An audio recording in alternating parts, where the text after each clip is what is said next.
ಕಾಂಗ್ರೆಸ್ ಅಧಿಕಾರಕ್ಕೆ ಬಂದಾಗಿನಿಂದ ಇಲ್ಲಿ ತನಕ 3 ವರ್ಷ ಪೂರೈಸಿದ್ರು ಕೂಡ ಕಾಂಗ್ರೆಸ್ ಪಾಳೆಯದಲ್ಲಿ ನಾಯಕತ್ವಕ್ಕೆ ಸಂಬಂಧಪಟ್ಟಂತೆ ಇಷ್ಟು ದಿನಗಳ ಕಾಲ ಗೊಂದಲ ಇತ್ತು. ಬಟ್ ಈಗ 3 ವರ್ಷ ತುಂಬಿರುವ ಸಂಭ್ರಮದಲ್ಲಿ ಎಲ್ಲದಕ್ಕೂ ಕೂಡ ಫುಲ್ ಸ್ಟಾಪ್ ಬಿದ್ದಿದೆ. ವಿಧಾನಸೌಧದಿಂದ ನೇರವಾಗಿ ಕಾವೇರಿ ನಿವಾಸದ ಕಡೆಗೆ ಸಿಎಂ ಸಿದ್ದರಾಮಯ್ಯ ಹೊರಟ್ರಂತೆ. ಕಾವೇರಿ ನಿವಾಸದಲ್ಲಿ ಸಿಎಂ ಸಿದ್ದರಾಮಯ್ಯನವರು ತಮ್ಮ ಆಪ್ತರ ಜೊತೆಗೆ ಚರ್ಚೆ ಮಾಡಲಿದ್ದಾರೆ ಅನ್ನೋದರ ಡೀಟೇಲ್ ಸಿಗ್ತಾ ಇದೆ. ಆಪ್ತ ಸಚಿವರ ಜೊತೆ ಸಿದ್ದರಾಮಯ್ಯನವರ ಸಮಾಲೋಚನೆ ಮುಂದುವರಿತಾ ಇದೆ. ಅಗೇನ್ ಅವರ ನಿವಾಸ ಕಾವೇರಿಯಲ್ಲಿ ಸಚಿವ ಜಮೀರ್ ಅಹಮದ್ ಖಾನ್ ಇದ್ರು. ಮಹದೇವಪ್ಪ ಅವರ ಜೊತೆಗೆ ಮೀಟಿಂಗ್ ಆಗ್ತಾ ಇದೆ ಅನ್ನೋದರ ಡೀಟೇಲ್ ಸಿಗ್ತಾ ಇದೆ. ಕಾರಣ ಅವರ ಜೊತೆಯಲ್ಲೇ ವಿಧಾನಸೌಧಕ್ಕೆ ಹೋದ್ರು, ಅವರ ಜೊತೆಯಲ್ಲೇ ನೇರವಾಗಿ ಕಾವೇರಿ ಕಡೆ ಹೋದ್ರು. ಕಾನೂನು ಸಲಹೆಗಾರ ಎಎಸ್ ಪೊನ್ನಣ್ಣ ಅವರ ಜೊತೆ ಕೂಡ ಮಾತುಕತೆ ಆಗ್ತಾ ಇದೆ ಅನ್ನೋದರ ಡೀಟೇಲ್ ಸಿಗ್ತಾ ಇದೆ. ಅಲ್ಲಿಗೆ ಸಿದ್ದರಾಮಯ್ಯನವರು ನೇರವಾಗಿ ತಮ್ಮ ಕಾವೇರಿ ನಿವಾಸಕ್ಕೆ ಹೋಗೋ ಮೂಲಕ ಆಪ್ತರ ಜೊತೆಗೆ ಮಾತುಕತೆ ಮಾಡ್ತಿದ್ದಾರೆ ಆಗ್ತಾ ಇರುವ ಬೆಳವಣಿಗೆಗಳ ಬಗ್ಗೆ. ಸಿದ್ದರಾಮಯ್ಯನವರಿಗೆ ಯಾವುದೇ ರೀತಿಯ ಬೇಸರ ಇಲ್ಲ, ಸ್ಮೂತ್ ಎಕ್ಸಿಟ್ ಅಂತೆಲ್ಲ ಮಾತಾಡ್ತಾ ಇದೀವಿ. ಬಟ್ ಯಾಕೋ ಗೊತ್ತಿಲ್ಲ, ವಿಧಾನಸೌಧದ ಮುಂಭಾಗ ಮಾತನಾಡಿರುವ ರೀತಿ ನೋಡಿದ್ರೆ ಸ್ವಲ್ಪ ಮಟ್ಟಿಗೆ ಬೇಸರಗೊಂಡಂತೆ ಕಾಣಿಸ್ತಾ ಇತ್ತು. ಆ ಬೇಸರ ಇಷ್ಟು ವರ್ಷಗಳ ಕಾಲ ಅಧಿಕಾರದಲ್ಲಿದ್ದು ಈಗ ಅಧಿಕಾರದಿಂದ ಕೆಳಗಿಳಿಯೋ ಅಂತ ಬೇಸರನ, ಅಥವಾ ಇರುವ ಷರತ್ತುಗಳಿಗೆ ಕಾಂಗ್ರೆಸ್ ಹೈಕಮಾಂಡ್ ಏನಾದ್ರೂ ಆಚೆ ಈಚೆ ಮಾಡಿದೆಯಾ ಒಂದಷ್ಟು ಷರತ್ತುಗಳಲ್ಲಿ ಅನ್ನೋದು ಕಂಪ್ಲೀಟ್ ಆಗಿ ಇಲ್ಲ ಅಂತ ಹೇಳಿರಲ್ಲ. ಬಟ್ ಚಿಕ್ಕ ಪುಟ್ಟ ಏನಾದರೂ ಬದಲಾವಣೆಗಳು ಇದೆಯಾ ಅಂತ. ಎನಿವೇ ಸಿದ್ದರಾಮಯ್ಯನವರು ಅಂಥದ್ದಕ್ಕೆಲ್ಲ ಸೈಲೆಂಟ್ ಆಗೋ ಮಾತೇ ಇಲ್ಲ. ಇಟ್ಟಿರುವ ಡಿಮ್ಯಾಂಡ್ಗಳನ್ನು ಪೂರೈಸಲೇಬೇಕು ಅನ್ನುವಂಥ ಮನಸ್ಥಿತಿಯಲ್ಲಿದ್ದಾರೆ. ಕಾಂಗ್ರೆಸ್ ಹೈಕಮಾಂಡ್ ಕೂಡ ಅದಕ್ಕೆ ಅಸ್ತು ಅಂದಿದೆ ಅಂತ. ಈ ಬಗ್ಗೆ ಮತ್ತಷ್ಟು ಡೀಟೇಲ್ಸ್ ಅನ್ನು ಕೊಡ್ತಾ ಹೋಗ್ತಾರೆ ಸ್ಪೆಷಲ್ ಕರೆಸ್ಪಾಂಡೆಂಟ್ ವೀರೇಶ್ ದಾನಿ ನೇರ ಸಂಪರ್ಕದಲ್ಲಿ ಜಾಯಿನ್ ಆಗ್ತಿದ್ದಾರೆ.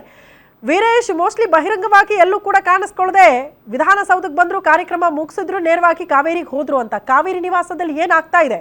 ಮೋಸ್ಟ್ಲಿ ಆಪ್ತರನ್ನ ಕನ್ವಿನ್ಸ್ ಮಾಡೋ ಹಂತದಲ್ಲಿ ಸಿದ್ದರಾಮಯ್ಯನವರು ಇದ್ದಂಗೆ ಕಾಣಿಸುತ್ತೆ. ಒಂದ್ ರೀತಿ ಸವಾಲಾಗ್ಬಿಟ್ಟಿದೆಯಾ ಸಿದ್ದರಾಮಯ್ಯನವ್ರಿಗೆ ಅಂತ? ಖಂಡಿತವಾಗಿಯೂ ಶ್ರುತಿ, ನೀವು ಹೇಳಿದ ಹಾಗೆ ಸಿಎಂ ಸಿದ್ದರಾಮಯ್ಯನವರು ನಿನ್ನೆ ದೆಹಲಿಯಿಂದ ಬಂದ ಬಳಿಕ ಅವರ ಇಡೀ ಬಾಡಿ ಲ್ಯಾಂಗ್ವೇಜ್ ಸಾಕಷ್ಟು ಬದಲಾವಣೆ ಆಗಿರುವಂತದ್ದು. ನಿನ್ನೆ ಎಐಸಿಸಿ ಕಚೇರಿಯಿಂದ ಹೊರಗೆ ಬರುವಂತ ಸಂದರ್ಭದಲ್ಲೂ ಸಹ ಅವರು ಕೈಯನ್ನ ಹಿಂದ್ಗಡೆ ಕಟ್ಕೊಂಡು ಬರ್ತಾ ಇದ್ರು.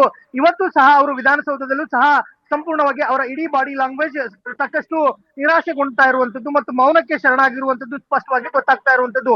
ಸಿಎಂ ಸಿದ್ದರಾಮಯ್ಯನವರು ಇವತ್ತು 2 ಕಾರ್ಯಕ್ರಮಗಳಲ್ಲಿ ಭಾಗಿಯಾಗಬೇಕಾಗಿತ್ತು. ಬೆಳಗ್ಗೆ ಇವತ್ತು ಕೆಪಿಸಿಸಿ ಕಚೇರಿಗೆ ಆಗಮಿಸಿ ಪಂಡಿತ್ ಜವಾಹರ್ಲಾಲ್ ನೆಹರು ಅವರ ಪುಣ್ಯತಿಥಿ ಕಾರ್ಯಕ್ರಮದಲ್ಲಿ ಭಾಗಿಯಾಗಿ ಅದಾದ ಬಳಿಕ ವಿಧಾನಸೌಧಕ್ಕೆ ಹೋಗಬೇಕಾಗಿತ್ತು.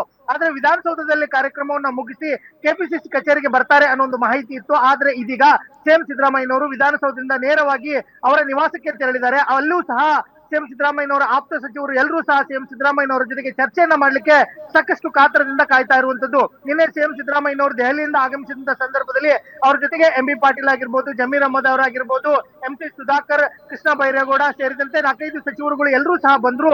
ರಾತ್ರಿಯೂ ಸಹ ಅವ್ರ ಜೊತೆಗೆ ಚರ್ಚೆಯನ್ನ ಮಾಡ್ಲಿಕ್ಕೆ ಆಗ್ಲಿಲ್ಲ. ನೀವೆಲ್ಲರೂ ಹೊರಡಿ, ನಾನು ಮತ್ತೆ ನಿಮ್ ಜೊತೆಗೆ ಚರ್ಚೆಯನ್ನ ಮಾಡ್ತೀನಿ ಅನ್ನೋ ಒಂದು ಮಾಹಿತಿಯನ್ನ ಸಿಎಂ ಸಿದ್ದರಾಮಯ್ಯನವರು ಕೊಟ್ಟಿದ್ರು. ಹೀಗಾಗಿನೇ ಇವತ್ತು ಬೆಳಗ್ಗೆಯಿಂದನೂ ಸಹ ಸಿಎಂ ಸಿದ್ದರಾಮಯ್ಯನವರ ನಿವಾಸಕ್ಕೆ ಅವರ ಆಪ್ತ ಸಚಿವರು ಎಲ್ಲರೂ ಸಹ ಹೋಗ್ತಾ ಇದ್ದಾರೆ. ಸಿಎಂ ಸಿದ್ದರಾಮಯ್ಯನವರ ಜೊತೆಗೆ ಚರ್ಚೆಯನ್ನ ಮಾಡ್ಲಿಕ್ಕೆ ಸಾಕಷ್ಟು ಉತ್ಸುಕತೆಯನ್ನ ತೋರ್ತಾ ಇರುವಂತದ್ದು.